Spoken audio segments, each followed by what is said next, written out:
And we're live. Hey, everybody. Welcome, fellow unbelievers. And today I'm chatting with Godless Cranium. You guys probably know him. I don't know too many of us in the atheist community that don't know him or haven't seen at least one of his videos. I've been watching him for a couple of years now. I've always been a big fan of his work.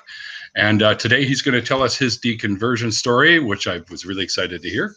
So, because he's also a fellow Canadian. So we have, Canadian bacon, just like it says here. So. Anyways, Mr. Cranium, you can turn your mic on and join the conversation. All right. All right. So when did you first sort of start to notice that things weren't quite what they, what they were telling you was true, was actually true? Well, I've always been a reader, and my dad was always a reader, and he used to buy me National Geographics. Mm-hmm. And so even in Sunday school, I had questions. I still believed it, obviously, and all that, because that's what I was taught. But I got kicked out of Sunday school for asking too many questions that I never really got answers to, because I was supposedly subverting the other children. Oh, geez. Yeah, so I had to sit in the pews with my parents after that. And then I guess, there's like a big stage there between then and maybe like teenage years, that I didn't actually think about it. Like, it wasn't like something I really, looked into. Mm-hmm. But then when I got to be about a teenager and I built up my reading more and stuff like that, there's a lot of things that didn't make sense, that went against what I was reading in, the National Geographic and stuff. Mm-hmm. And again, like, I'm sure you remember when you were a teenager, it was a long time ago. Yeah, but it wasn't the top. It wasn't the thing on the top of your list, right? Like, it wasn't like, that, but it was like somewhere down low. And then, in my spare time, I would read about it, because I've always found like religion and I guess spirituality, for lack of a better word, and the supernatural and stuff like that. I've always found those things really interesting, very fascinating. So it's always been a part of there. So I guess I did too. Yeah, I still do. I've gone ghost hunting and stuff like that. And I love reading about that kind of stuff. So yeah, actually, I was a big fan of some of those ghost hunting shows for the longest time. I actually liked the one with the plumbers, where they were actually trying to debunk everything. Oh, really? So they would go and to these alleged haunted locations, and of course they were looking to debunk, I guess, what was happening, but they'd always find something, because that makes good television, right? Right. It sounds like Scooby-Doo. Scooby-Doo is like the first atheist show ever. Exactly. They always teach you that monsters actually turn out to be the human beings. Yeah, it's just the humans. Bad human beings. Exactly. Anyway, we sidetracked, so carry on. Yeah, so probably I've said in other podcasts that I can't really, and I've thought about it since then, but I can't really point to a time when I was like, yeah, that was the moment. It just kind of was a slow, from the time that I was in Sunday school all the way up to, probably, mid 20, kind of just a slow deconversion, I guess, where I was like, that, this stuff doesn't make sense. And I started calling myself an agnostic, and then I started calling myself an atheist, and then gradually into anti-theist. So yeah, I guess I know it's not a sexy story, but you know what? I find a lot of these stories are very similar, even, with my own too. Because when I heard Aaron Raw talking about his pathway, he was also into the whole ghost hunting thing and the paranormal stuff. And I said, yeah, I was there too. I even called myself a Wiccan for a while. I never went that far, but no, that was due to a gal I was dating at the time. So she was right into that. So I was like, oh, okay, I'll see what it's about. And, I tried spells and nothing. Oh, really wow. Happened. Yeah. I've never been like that kind of, I've never done that, but I did kind of go through like a deist phase. I don't know if I wouldn't have called myself a deist at the time, but I started to not believe in the Christian idea of God. And then kind of moved into like, if there is a God, maybe there is a God, but the God wouldn't resemble anything in modern religions, or even ancient religions for that matter. But well, yeah, it's like an amalgamation of deities almost. Yeah, and I started to I looked into Buddhism, and I looked into the Quran. I've read the Quran. So yeah, so I started to and a little bit into Hinduism. But I started to kind of explore. Yeah, I started to kind of explore other religions at the time to see if there was anything that kind of clicked with me, but none of it really did. So yeah, here I am. It's not surprising. I mean, I did similar things. I even looked into some of the ancient religions like Zoroastrianism and stuff like that, and found a lot of similarities actually to the dawn or birth, I guess, of Judaism, because that's what I grew up in myself, was in the Judaic faith. But it's funny because I was adopted as a baby. I was born to Catholics and then raised as a Jew. So I'm one of those prime examples that you don't actually choose what your beliefs are. They are kind of just put on you by whoever raises you, whatever the case may be. Yeah. So, yeah. It's kind of, I think that's pretty similar to a lot of people where you're just kind of born. Like when you're born, you're called, a Christian or a Muslim or whatever it is that your family happens to be. And then you either kind of you just kind of adopt it. I know for a long time there, I just called myself a Christian, even though I didn't believe it. I just kind of went along with it. But the more I thought about it, the more that it kind of went against my, I don't know, I have a very strong need for truth. So calling myself a Christian just didn't seem honest. It just seemed not honest. So, so I kind of just like a label you were used to. So yeah, it's just something that I was used to. And I told this thing on another podcast. I remember I had a girlfriend and she was doing the dishes, and it's it's kind of not stupid, but she was doing the dishes, and I forget what exactly she was doing, but she was doing something that didn't make sense. Like it made the process take longer, and I was like, why do you do it that way? And she said, well, that's the way my grandmother taught me how to do it, and I've never really thought about it. And I think that's true for a lot of things that we do, right? That kind of stuck with me, because we need to be able to ask ourselves why we believe stuff, why we're doing things that way. Is it because it makes sense, or is it because somebody taught us that way and we've never really thought about it? Yeah, for sure. I totally agree. I mean, you could also lump something like those old wives' tales right into that as well. Oh, well, it's funny because when I was a kid in a kitchen, it was a school thing where we got to go to one of the mom's houses and cook something, and I ended up burning myself. She's like, oh, put butter on it. I'm like, what? So I'm putting butter on the burn. I'm like, this hurts more now. But, obviously because the butter is just going to keep it cooking. So, yeah, but they thought that worked at the time. And I'm like, okay. So there's a lot of things like that. Worse. Yeah, there's a lot of things like that, like cradle cap. You put the dirty diaper on the kid's head. There's one. What a shitty solution that is. Well, yeah, I think it's just pee, but yeah. Well, it's still a bad idea. Yeah. But it's kind of it's like that for religion as well, but it's the same thing, right? Like somebody thought, okay, well, I'm going to try this to put the pee on the head, and it worked, right? Like it just went away. So it didn't necessarily work, but it went away. So it seemed to that person as if it worked. And then they were like, okay, well, I'm going to pass this on. And then other people, it only takes a few before they start going, oh, that works, right? Kind of like, I don't know. Have you ever seen people hold a needle on a string over a pregnant person's stomach? And if it goes like in a circle, I think it's a man or it's going to be a boy. And if it's up straight up and down. Yeah. So it's baby dowsing.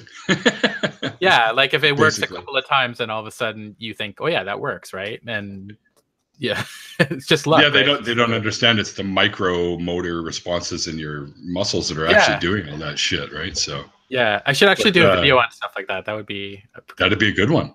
Yeah, totally would.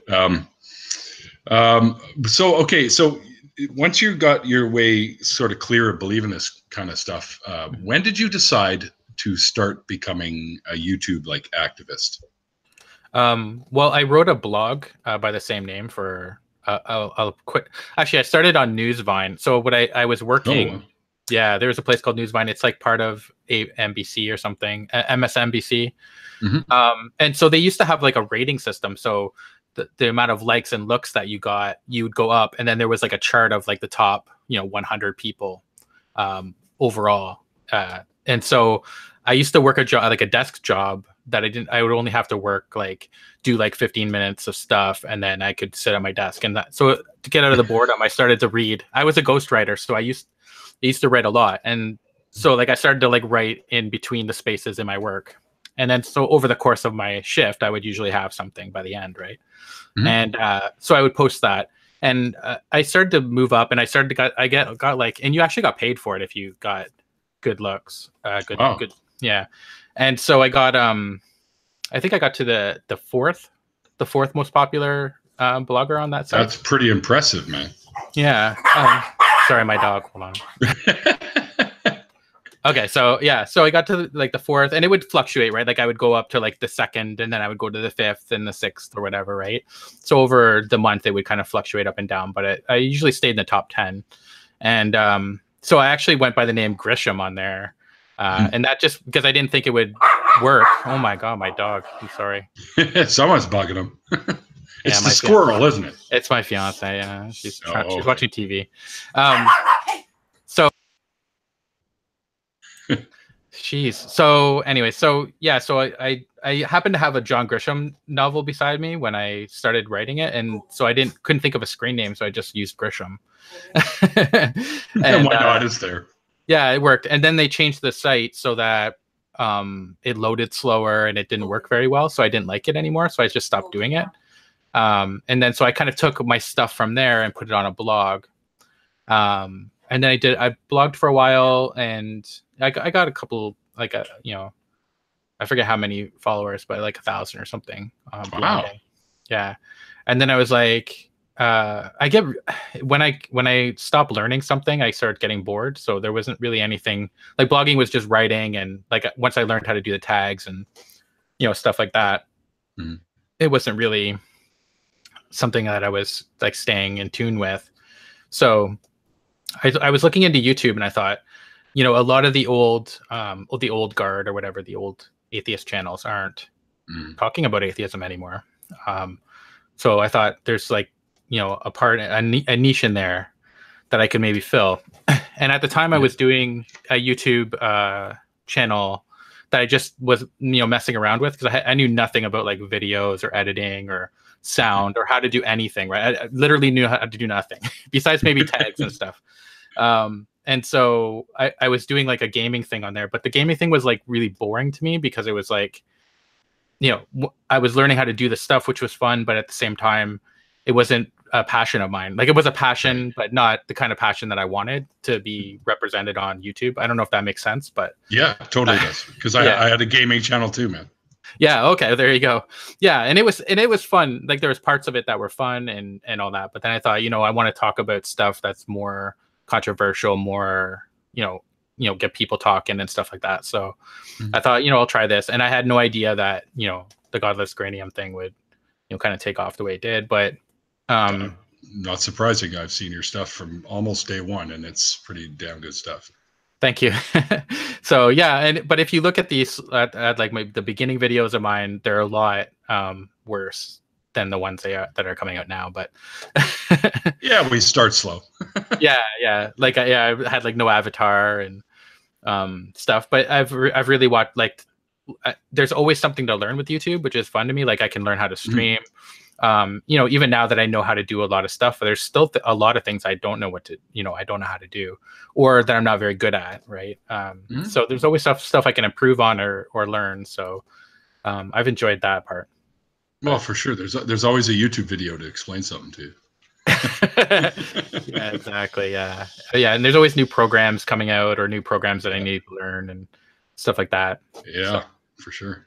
Yeah. And I've really Camtasia for a while. Yeah, streaming's awesome. Yeah. I use Camtasia as well. I have Movati. Yeah, that's the one I want to try now. That's my favorite one. That's the one I use a lot. Camtasia has more editing tools. So if you want to make something fancier, if I want to put an image of somebody on their head over something or whatever, I'd use Camtasia for that. But on the whole, for most things that I do, I just use Movavi. It's easier. It's a lot more streamlined.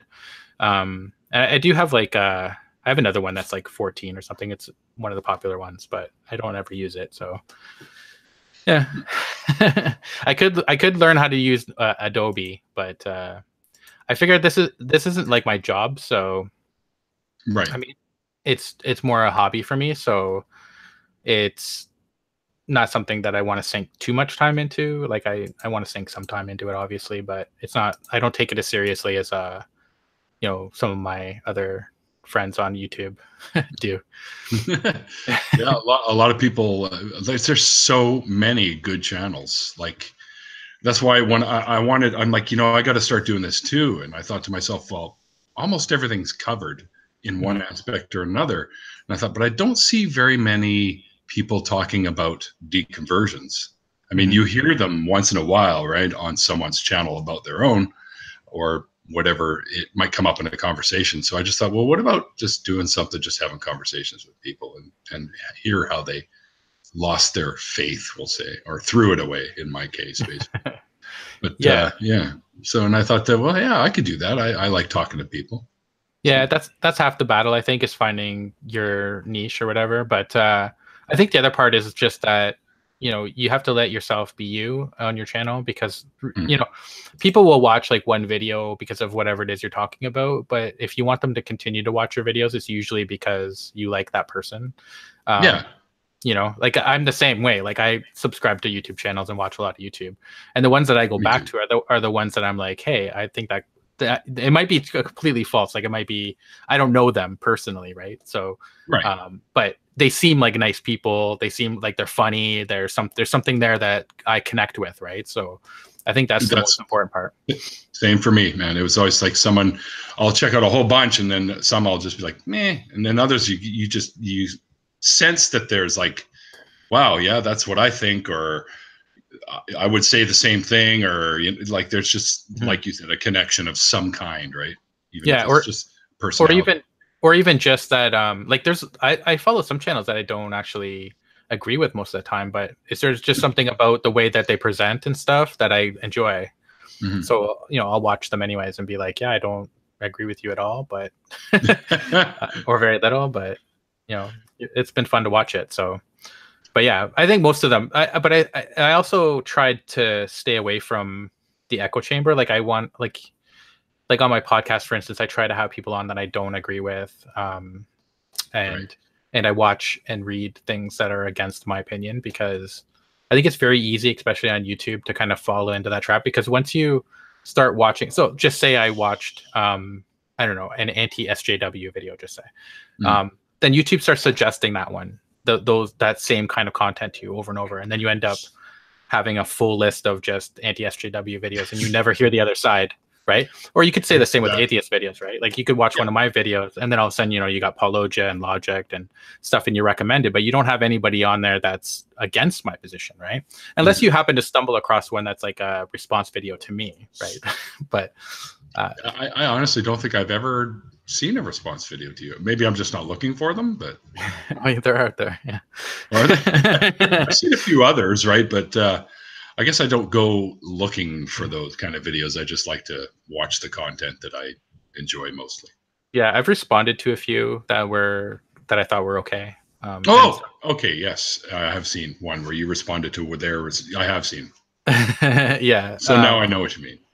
Yeah, there's a couple ones that were against my communist video and stuff. So yeah, they're out there. They have to kind of put my name in the title or the tag or something, or one of my subs run across it and they'll say, hey, I saw this video that was on what you said. So then I could find it. But is that what happened? Somebody that subbed to you said, hey, you should go check this out. Yeah, that's happened a couple of times where somebody will say, hey, I saw a response video to you. Have you seen it? And they'll send me the link or whatever. So yeah, I had a similar experience on my gaming channel. I used to play, well, actually, I still do from time to time. My ex-wife's kids got me hooked on a game called Yu-Gi-Oh! I'm pretty sure you're probably familiar. I've heard of it, yeah. I've never played it. But similar to Magic, the Gathering. It's a card game. Yeah. So I did videos about that, pack openings, just dueling, whatever. And I said, I guess I made some comments in one of them, and some guy responded to them on the video. And I was like, what? Why? It just didn't make any sense to me. Like, why, who cares what I think about a certain card? Like, who cares? He was pretty hardcore, I guess. Yeah. Well, it's, I like response videos. I think they're fun to watch. So that's kind of what I've kind of gravitated. I mean, not all of my videos are response videos, but a good percentage of them are. So, yeah, what would you say? Maybe 65, 70? I would say higher. I'd say probably 80. I'd say at least. Yeah, okay. Yeah, I'd say about 80. Yeah, if you don't count the live streams, that is. Like, if sure, obviously you can't do those as response videos, but if you're just counting videos, then yeah, I'd say 80% or so. I just find them fun. I find them fun to do. I find them fun to watch. I find it fun to like look for the video that I want to respond to, and see if there's like something that I haven't really thought about before, or sometimes to be honest, it's just fun. It's just funny to me. Like, if I find myself like laughing to a video, like, oh my God, what is this guy thinking? Then I think, yeah, that's gonna make a good video, because if I laugh, then other people are probably gonna laugh, right? So. Oh yeah, and yeah, you've made me laugh a few times, which is awesome. Yeah, like that lighter, the hand and the hairbrush, whatever. That dude. Oh yeah, I remember watching that and just laughing my ass off, right? Or the guy that said he was like the commander of the world or whatever. Did I see that? I don't think I saw that one. I'll have to look. Oh no! Oh my God, it's so good. Yeah, that one's hilarious. That one, a lot of times like people will say like, oh, like you're fake laughing in your videos. No, because when I watch it, I actually watch it just once, and then that I'm usually laughing at that part. But then when I'm making the video, I don't actually watch that part of the video again until I record it, and then I laugh, because I want it to be genuine laughter. And yeah, I think people can tell. Most of the time, people can tell. That's not so genuine. Yeah, exactly. So, who did you design your avatar, or did somebody else? Marvin Animation did. When I first started making videos, it was from the copyright free thing. It was like a black dude, like he was like shrouded in black kind of thing, like in shadows or whatever, and he had his hand out. And so you couldn't actually you couldn't actually see him. And then I was like, man, I really enjoy doing this, and I really need an avatar. So I don't know how I ran across Marvin, but maybe I was just watching, YouTube, like YouTube surfing, and I was like, I really like how he draws stuff. So I think he had like maybe 3,000 subs, I think, or something. Yeah. So I asked him, like I DM'd him, and he was like, I don't know. You've only got like, 20 subs or something like that. Right. And I was like, well, I gotta start somewhere. Right. Like everybody starts at 0. Right. So, and he was like, okay, fine. I'll draw you a couple. So he drew like the original one with my arms crossed. After watching, so he watched a couple of my videos, and he said that's just the like image that he had in his head of what I would look like if I was a cartoon dude. Did you send him a photo or anything, or no? Just went off his imagination. Yeah, he just went off of his imagination. Cool. Yeah, so he did that, and then he just kind of like gradually over time, like he would draw me free ones, and I would link his stuff in my videos, and then but now I pay him if I obviously I have some patrons and stuff now, so yeah, I'm one of them now. Thank you. So yeah, that's where the money goes to. It goes towards that, and channel art and stuff like that. So it's crucial, because like I said, this isn't my job. So no, but yeah, if you can make something to help out with it, then why not, right? Yeah, I use almost all of it I just roll it back into the channel. So I just buy. Like right now I'm looking at vMix for the Heathen Hour podcast. So I'm trying it out. I don't know. I enjoy those, by the way. Do you? Oh, thank you. Yeah, Heathen Hours are really good. Yeah. Nice. Yeah. I have a lot of fun doing them. It's kind of neat to like kind of step out of the boundaries of atheism and talk about other stuff. I mean, there are some of them that I talk about atheism, obviously, and religion, but it's kind of like the theme, but we step out of that boundary quite a bit. So it's kind of neat talking to some of the people that I, admire as creators, right? Like Dark Matter and stuff like that. So yeah, he's so good. His stuff is just He's one of the first guys I ever saw as an atheist YouTuber. Was him, Yeah. and I think Potholer was another one. Oh yeah, yeah. I have to talk to Potholer. Potholer, I think, has probably got a crazy schedule. Oh, I'm sure. But yeah, And another I one think was Theremin Trees. Have you heard Theremin Trees? I've heard Theremin Trees. Yeah, he's great. That's very true. Yeah. I watch all of his videos. His videos are longer. They're like 45 minutes, but they're well worth the watch for sure. They absolutely are. Yeah. You're right. I love Theremin Trees. Actually, I remember like when I first started my channel, somebody asked me that, like, what's some of your favorite YouTubers, whatever, and I said Theremin Trees. He's amazing. So thought-provoking, and he doesn't use like slander or anything like that against religious people. He's just it's great.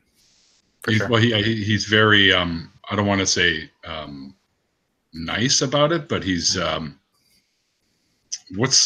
can't even think of a good word to use. I think is charismatic, but still kind of nonchalant, still like he's not intentionally trying to insult anyone. You know what I mean? Yeah, exactly. Yeah, those are I tend to be drawn to people like that. I mean, I guess some insult is kind of fun sometimes, to be honest. Of course. Yeah, but I mean, like if it's going after people because, like, I remember, just yesterday I was watching. I think it was yesterday I was watching some video about like Amazing Atheist talking about like Hunter Avallone, and like so like he was responding to a Hunter Avallone video, and Hunter Avallone was just saying like because he was the Amazing Atheist was popular in 2008, and I'm no fan of Amazing Atheist, by the way, but that he was popular in 2008, and because and he was saying that he hadn't showered or whatever and stuff like that. And to me, that's just like, what, that has nothing to do with the argument that you're talking about. I'd prefer I'd prefer that they just stay away from that stuff, or talking about like things like their age or their things that they can't change about themselves. I mean, I guess he could shower, he could change that. Yeah. But it really had nothing to do with the substance of what he was talking about, right? So I guess if you've got like an ultra conservative kind of fan base like Hunter probably does, it might be something that you want to do, but I don't know. Like I don't like it, so I stay away from it. Yeah, for sure. As would I as well. But I haven't seen. I don't think he even makes videos anymore, does he? Amazing Atheist. Yeah, he does. Yeah, but I think he does more like I think he does more like streams now, and then he just makes some videos. Okay. Yeah, because that was what he was responding to, the Hunter Avallone video, but he was like doing it in stream format, which again isn't something that I really like to watch usually, because I was just curious because I know who they both were, so I was like, hey, I wonder what this drama is about, right? But I don't like it when people do like just streams and then pretend that they're debunking, because it's never really a good argument, right? Like they're just both like they haven't researched their positions. They're just like, I'd prefer to watch a polished takedown, right? Like yeah, as do I, for sure. Yeah, I mean, it's okay to stream and with a few people and kind of just poke fun here and there. That's one thing, but yeah, as you say, you got to have your position solidified. Yeah, I mean, if it's every once in a while, then I guess. But like, it's kind of like the Mauritian struggles, whatever video response to me. It was just like him rambling on, and then a lot of times they haven't even watched the entire video. So like stuff that they're talking about in the beginning that they're refuting you for is addressed later, right? So, I mean, to me, that's just lazy YouTubing, right? Like you're just like, okay, I'm going to take this, and and then they don't ever apologize for what they got wrong at the beginning, right? Because they either don't remember what they were talking about, or they're just too proud to say, yeah, I was wrong about that. He just addressed it here. But either way, to me, it's just whenever I see somebody doing that, I just think it's lazy YouTubing. Not gonna get my sub for sure. You're gonna put that crap out. All right. So you guys get any snow out there? Because I heard a rumor you were getting snow out there. No, it's been totally not on topic. No, it's been pretty warm where I am, but I think it's out in like BC. I'm in Ontario, so We're still warm All right. here. Yeah, Oh, yeah. Okay. yeah. I kept thinking you were in Alberta. No. Nope. I'm in Ontario. Why? Maybe that is it. Pelagia that lives in. I think Pelagia lives out that way, and I think Yeah, Logic lives out that way.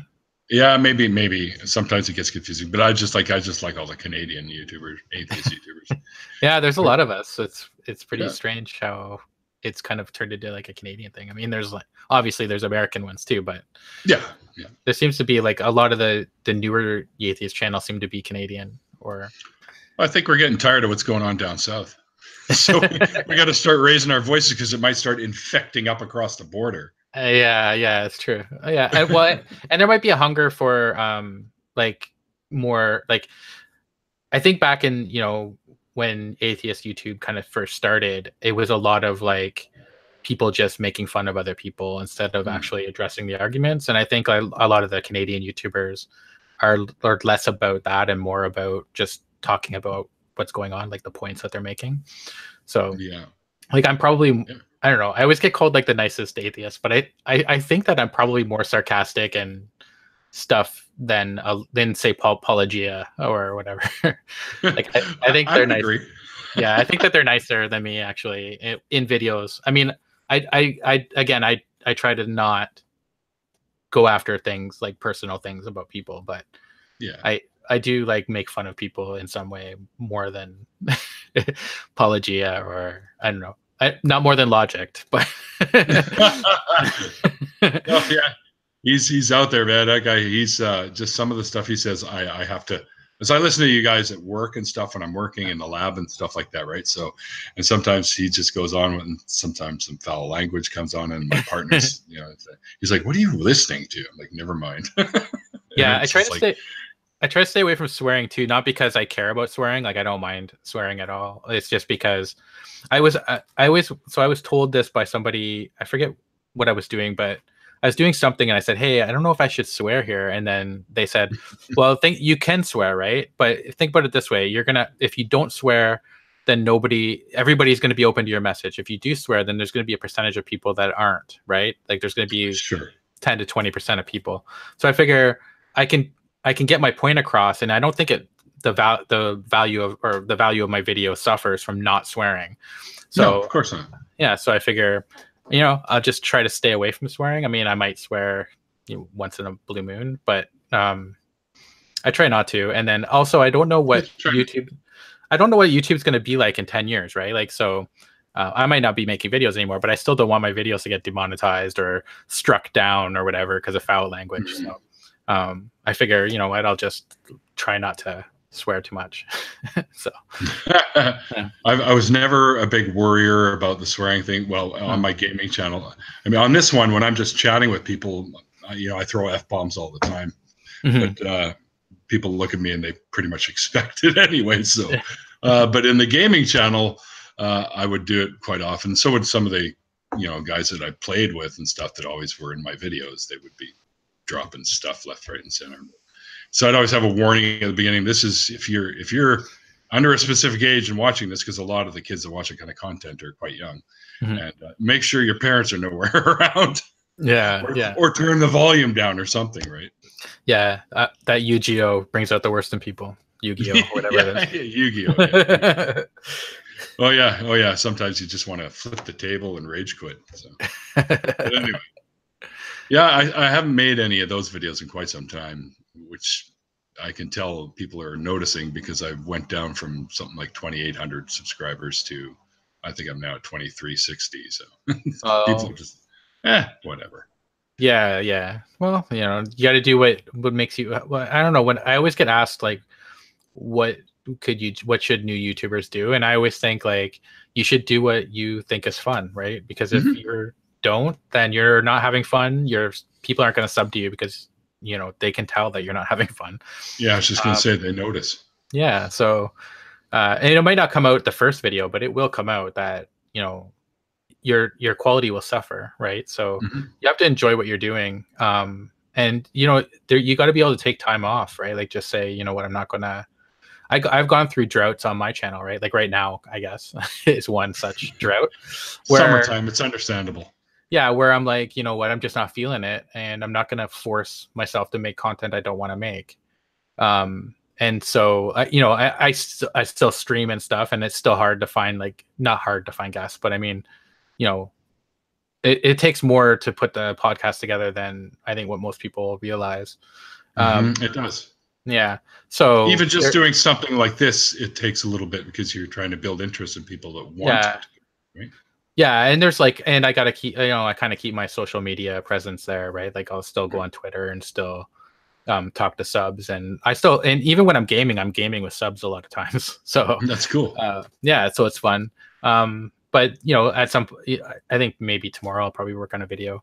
But there are things I want to talk about, but I don't want to. You know, it's just like, you know, work was really busy, and I didn't want to like burn out there. And then I went on holidays, I went camping, and I just want to spend time with my girl. And you know, I just didn't want to do a video, right? So she went back to work today. I'm still off till Wednesday. So nice.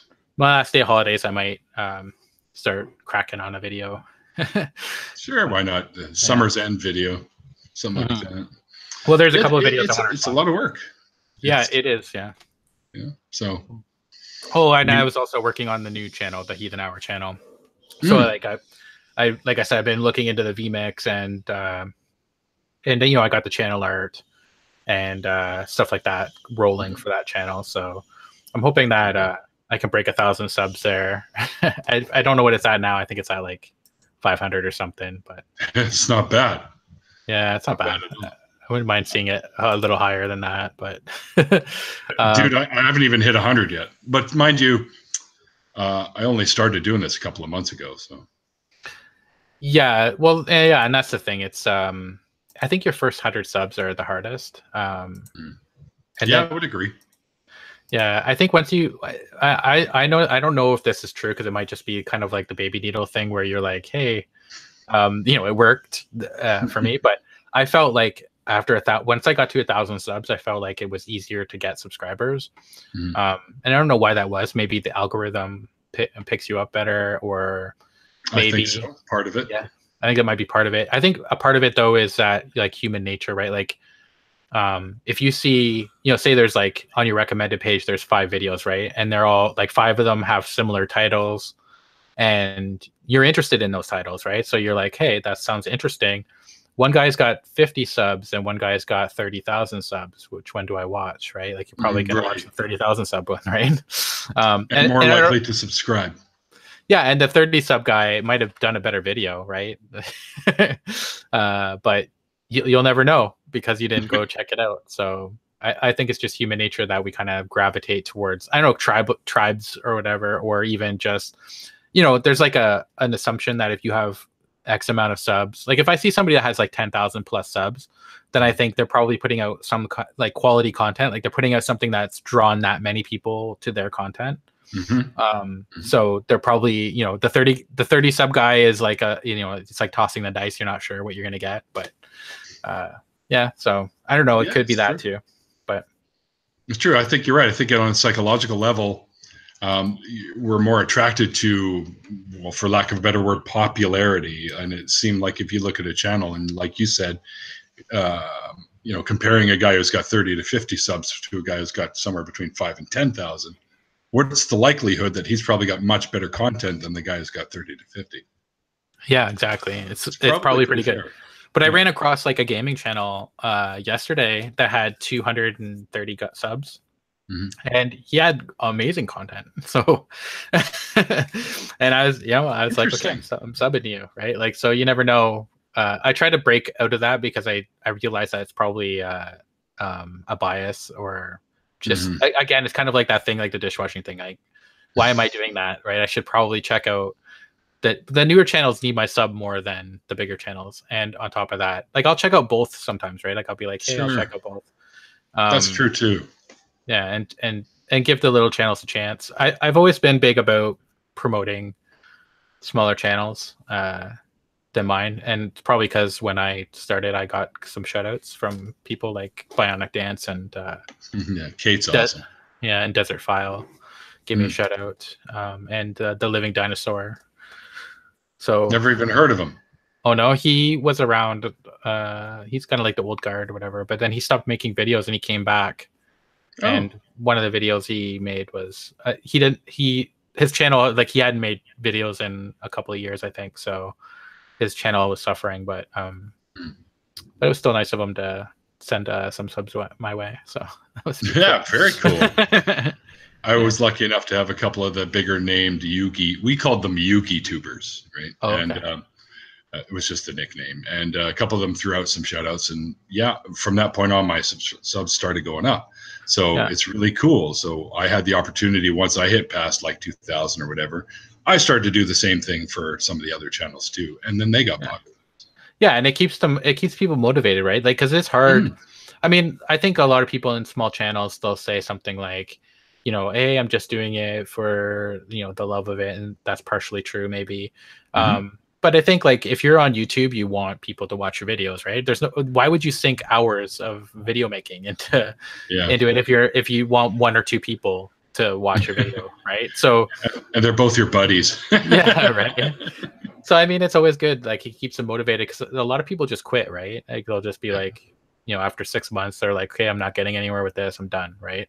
But you never know when the YouTube algorithm is going to pick you up. Because I remember, like, one of my videos, and I don't even think it's a particularly good video, kind of went, you know, semi-viral, where I was just like, tons of people just visited it, and so. And that got me a lot of subs, right? And it was sad, because I was like, oh man, it's not even one of my better videos.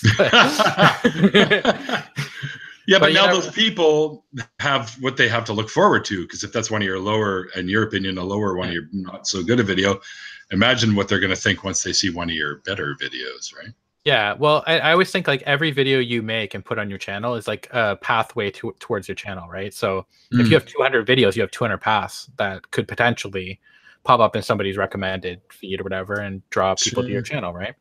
So you know, you got to keep at it if it's something that you enjoy. If you're not enjoying it, then don't do it, right? Because there's no point in it at that point. Yeah, absolutely. But yeah, you gotta keep it at. And I think, like, shoutouts, you know, help people that are, you know, maybe not feeling it, and they're like, hey, you know, I feel like I'm just banging my head against the wall, and somebody comes along and says, hey, here's a couple 100 subs, right? Like, that's a huge. Take some of these here. Yeah. So, like, a lot of times when I, like, go on holidays or whatever, I'll have somebody, like, do a guest video or something, like a small channel that I've found that I maybe never, because a lot of times I watch videos and I don't comment on them. But so they don't even know I'm watching their videos. Yeah. So, you know, I'll drop them a thing and say, hey, you know, I'm going to go away. Do you want to do a guest spot or whatever? And, you know, hopefully. And another thing too is that, like, when you do stuff on other people's channels, right? Like, just say, like, Rachel Oates, when she did a video on my channel, like, way back, right, like a year ago, and she had like 0 subs almost.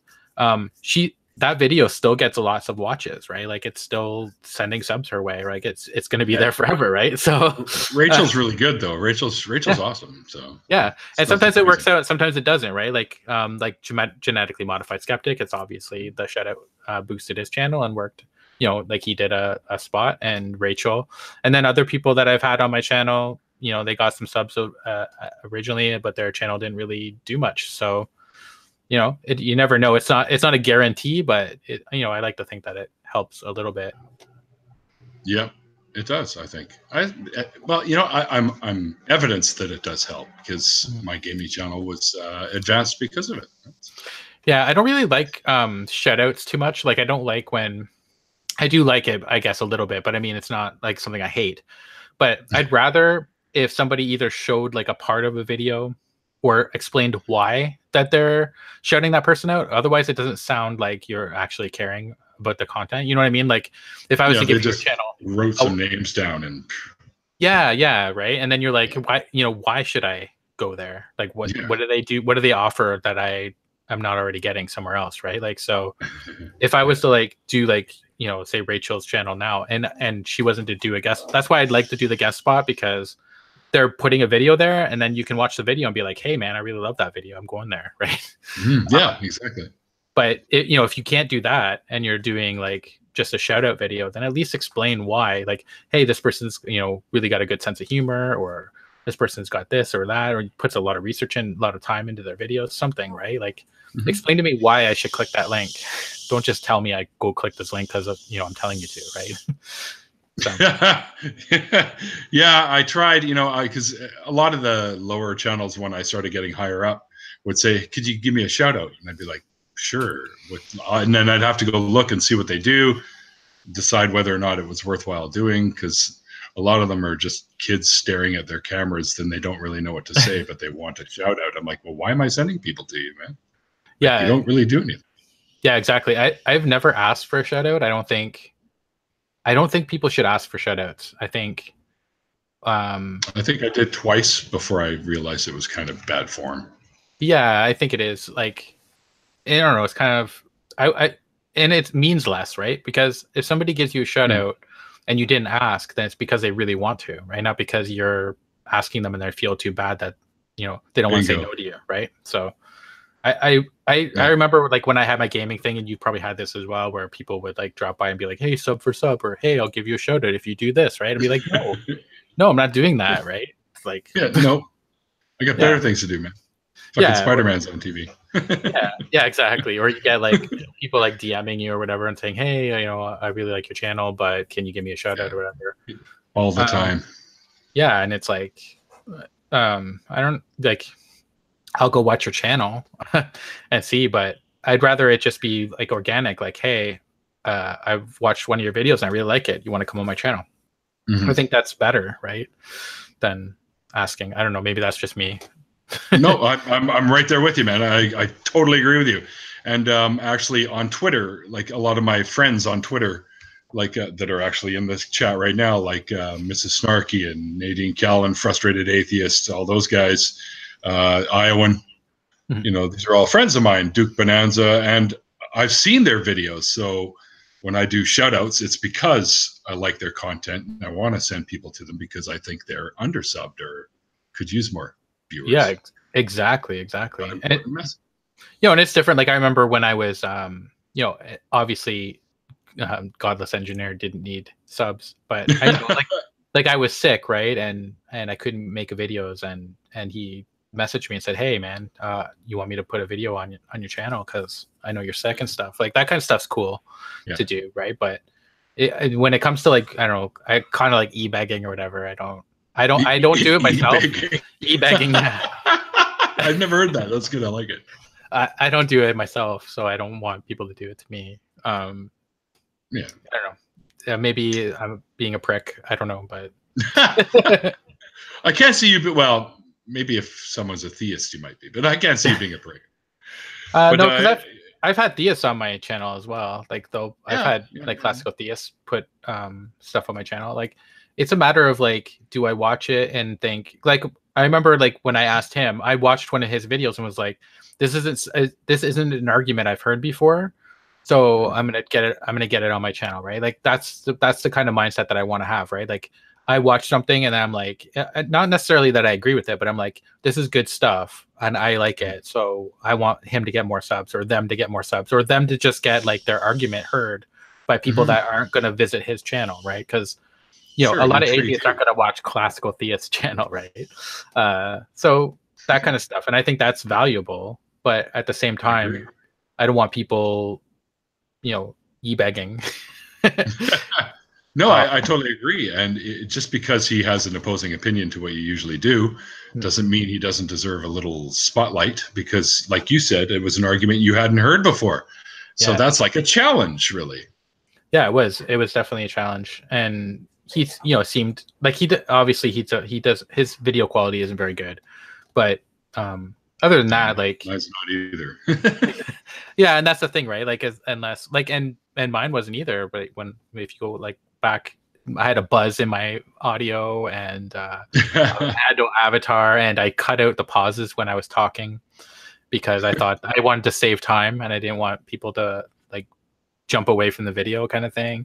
So I thought that was a good idea. But then at the same time, it doesn't sound good because most people talk with if you'll pauses. Yeah, of course. You need that dramatic pause in there. Yeah. So there's a lot of things that were crappy in my videos way back. And there's still stuff now that I'm always trying to improve my voice stuff because it's probably the hardest part for me. Not sounding flat, I guess, or whatever. So try. Well, look at me telling you. I mean, try like you're talking to me right now. There's lots of inflection. Yeah, I do. I do that, and I write the way I talk. So like the thing that's in like the things that are in my videos are just me, but I like to think of them as like a polished me without the ums. Yeah. Hey, we can all be victim because suddenly your mind just goes. What was I going to say? Oh, yeah. Pause and then remember, unpause. Sure. Yeah. But I try to like not do the ums and ahs. And there's things in my videos that I wish that I was better at or whatever. But I'm always trying to improve, and I think we are. Yeah. We're our own worst critics. So. Yeah, I hate listening to myself talk too. It's do you? Yeah, I do. I hate it. People always tell me, you should be on radio, Neil. You got a voice for radio, and I'm like, my mom said I had a face for radio, so it's kind of the same thing, but one or the other. Anyway. Yeah. But and one of the guys I know that actually works at a radio station said he would have me, and he did. He had me on a couple of times, just shooting the shit about some metal stuff, right, on Metal Shop or whatever. He goes, you got a deep, great voice. And I don't really know how to respond to shit like that because I hear me inside my head. So I don't really know what I sound like, how someone else is hearing me. Right? Yeah, I could see that. You do have kind of a radio-ish voice. A radio-ish? Radio-ish, yeah. Well, I'm a vocalist for a band as well. So there you go. Yeah. Like Seth Andrews, for instance, has a really good radio voice. Like, so yeah, I could see that. I could see you have a similar voice to Seth, a little bit. Really? Yeah, a little bit. Yeah. I mean, his is a little higher, I think, than mine. Mine's a little.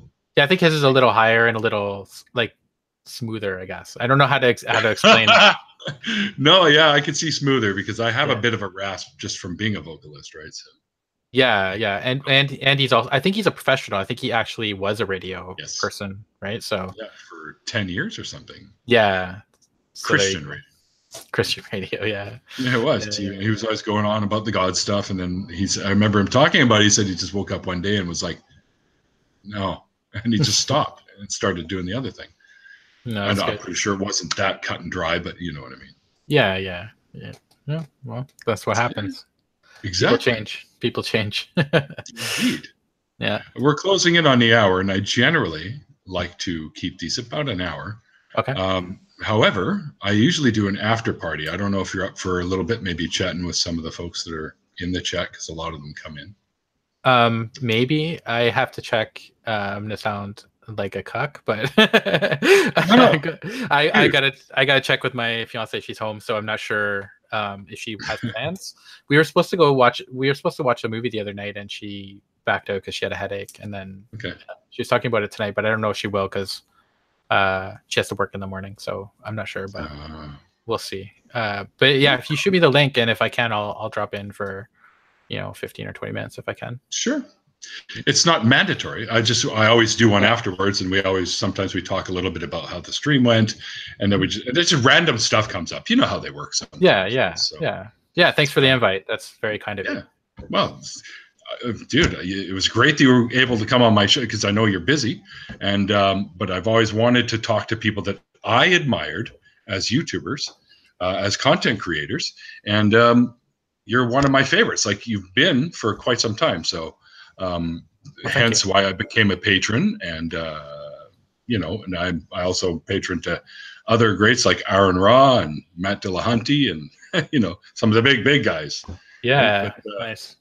But I can afford to throw a few bucks here and there, right? Thank you very much for your generosity. Oh, it's nothing, man. I enjoy your content, so.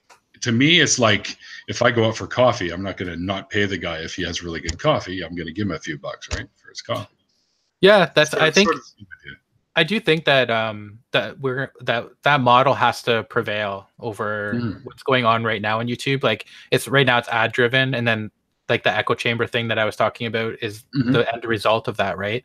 And I think really we have to get past this idea that everything has to be for free on the internet. Like I patron people as well that I really enjoy. Sure. So like I think that has to be like, obviously you can't patron to everybody you watch, right? No, But I wouldn't have anything left to pay bills with.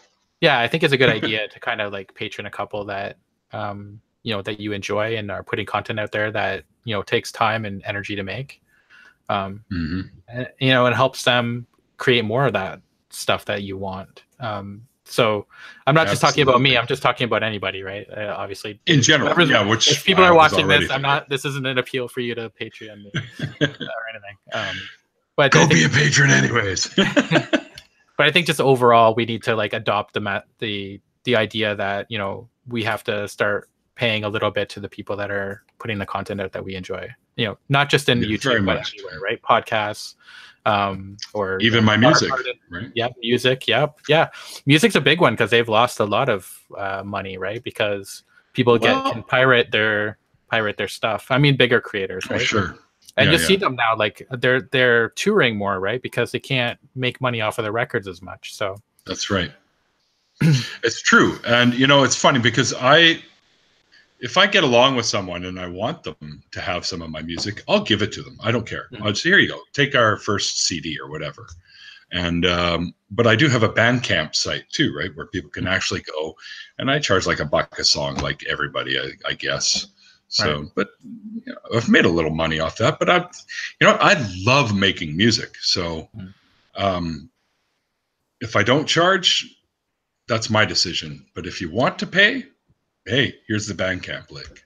Yeah, it also frees you up to do like stuff like, for example, like I've done videos that I know were going to be demonetized right away because I have patrons, right? So I'm like, this is what I really want to talk about, and I'm going to do it anyway, even though YouTube's going to demonetize me, right? And like if anybody's watched my videos, they're not like super controversial, but there are things that when I talk, like they are controversial in some context, but I mean, overall, like people, they might be.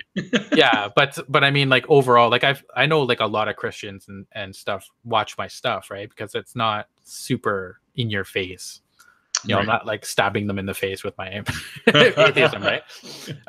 So I think patrons help that, right? Like they make it so that you can talk about stuff that isn't going to get you anything, right? So and I might have talked about those things anyway because I've talked about subjects before I had patrons that I knew were going to get demonetized. But I mean, I think it's helpful, and so yeah, I definitely owe my patrons a big thank you all the time, and I try to remember to do it from time to time because they're actually really great and they help make the channel continually get better, and that's my goal. So like I wouldn't be able to do it on just my money. My fiance would kill me if I went. Well, that's what it is, right? And that's what Patreon is for.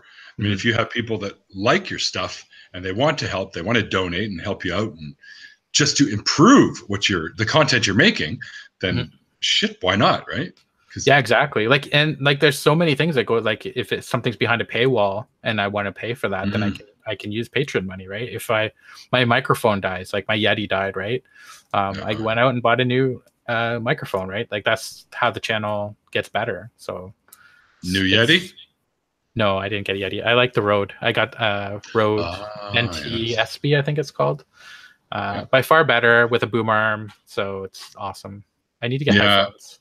I gotta get one. Yeah, I just picked these up last Boxing Day, Sennheiser, but I've always been a fan of theirs, so yeah. Yeah, I have like Corsair ones that I use for gaming, but actually those are rated one of the better sets or headsets you can have for gaming. Yeah, they're a couple years old, so it's probably not. It's not good at all for talking. Like it's good for hearing, but not for talking. Right. Oh yeah. Oh, does it have a mic or? It does have a mic, yeah. But like, if I was to record a video using it, it would be horrible. It's. I've done it actually by accident where I forgot to plug my Rode in, and I've done like an entire video and then listened back to it, and I was like, "What the hell is going? How come I sound so bad?" And then realized, "Oh my god, I'm using my headset thing." Yeah. It's that kind of, I don't know why, but it reminds me of the situation. It's like when you're looking for your glasses and they're sitting on top of your head, right? Oh, so, yeah. I've done that. Yeah, so am I. Or your wallet and it's in your pocket. Yeah. But in the wrong pocket. Yeah. That's enough. God, I wish I could turn that shit off, but I can't. Does that come through in the video? Can you hear the window shit? Or? No. Oh, okay, good. Oh, what's going on here? Something just popped up on my. Anyway. All right. Well, we have hit the. Well, it's now after 5. So, anyway, I've broken my own rule. Mind you, the very first one I just did the interview and then the after party all in one. So it's like a 2.5. I'm like, yeah, I'm not going to do that again. Yeah. It's kind of long. Yeah. People see the time and they go, I don't have that kind of time. But I think an hour is about as long as I like to go, because at least that's not too off-putting. If people are interested in hearing it, it's not too off-putting. That's one of the reasons I do these. I think it's because I was going to get into street epistemology, I think, first. And I've learned that I wasn't really that good at it because I get a little hot-tempered. Oh. I'm no Anthony Magna Bosco, let's put it that way. But so I thought, well, how about I hear deconversion stories, and it might actually help me a little bit later on understanding why people leave, and then I'd have better questions to ask the people, right? So, which I think might be good. So thank you very much for coming on and chatting with me. Thank you.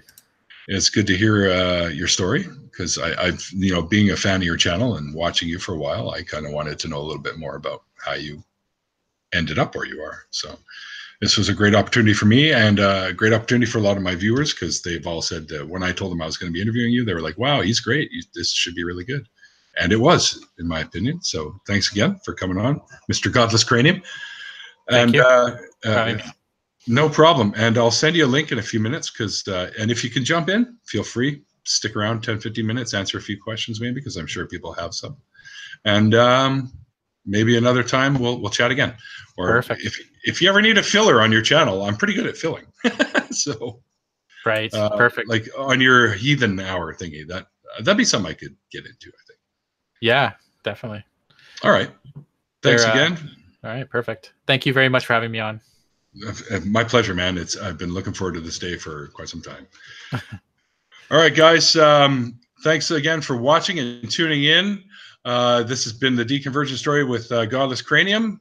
And we're going to do an after party video. He might pop in for a bit. So if you have any questions, think of something good you want to ask him.